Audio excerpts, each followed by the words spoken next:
मैं आपको शुरू से जरा पूरा टेंस समझा। आप फिक्रा नंबर 1 जरा लिखिए, दोबारा से जरा बता रहा हूं। आप लिखिए ही टेक्स टी, ही टेक्स टी, लिख लिया। अब टेक्स को अंडरलाइन करके, टेक्स को अंडरलाइन करके वहां पर लिखिए हैज, हैज, खाली हैज। अब यानी जो ही टेक्स टी है वो बराबर है इसके के ही हैज टी।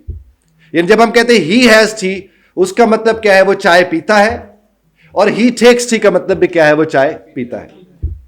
अब दूसरा फिक्रा लिखिए, ही टुक टी, ही टुक टी। अब जो टुक है उसके बिल्कुल नीचे जाकर लिखिए हैड, हैड, हैड। अब ये जो ही टुक टी है इसका मतलब है उसने चाय P, simple past.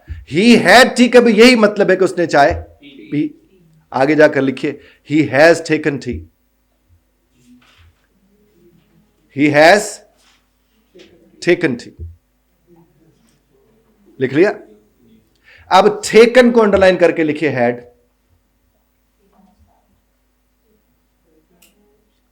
He has taken T का मतलब है कि वो चाय पी चुका है या उसने चाय पी ली है। और ही हैज हैड टी का मतलब भी यही है कि वो चाय पी चुका है और उसने चाय पी ली। जनाबे वाला, जी जनाबे वाला, हैरानी हो रही है ना? लेकिन है। अभी अगला जुमला लिखिए, इससे भी ज्यादा हैरानी होगी।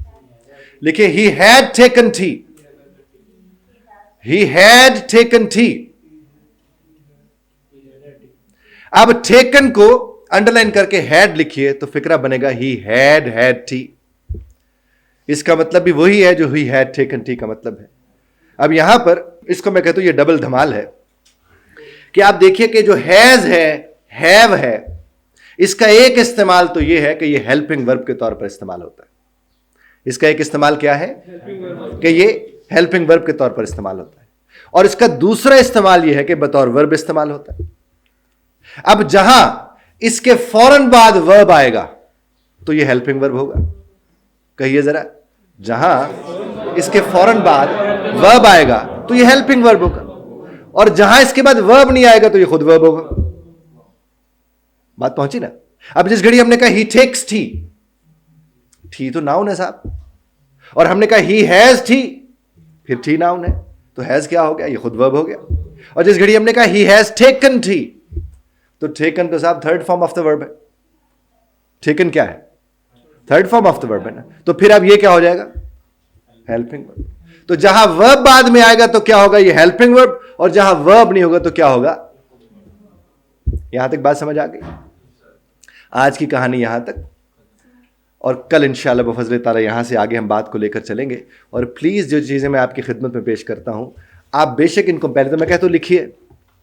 अच्छी बात, इसे लिखेंगे तो मश्क होगी, नहीं तो कम से कम वो जो आपकी डाइनिंग टेबल है उसके इर्द गिर्द बैठकर या अपने दोस्तों के साथ बैठकर आप ये फिक्रे इसमें से कोई सा भी, ये गेम भी खेल सकते हैं। कोई सा भी खोला सामने से सफा, और सफे में से कोई सा भी वर्ब उठाया और कोई सा भी जुमला बना दिया।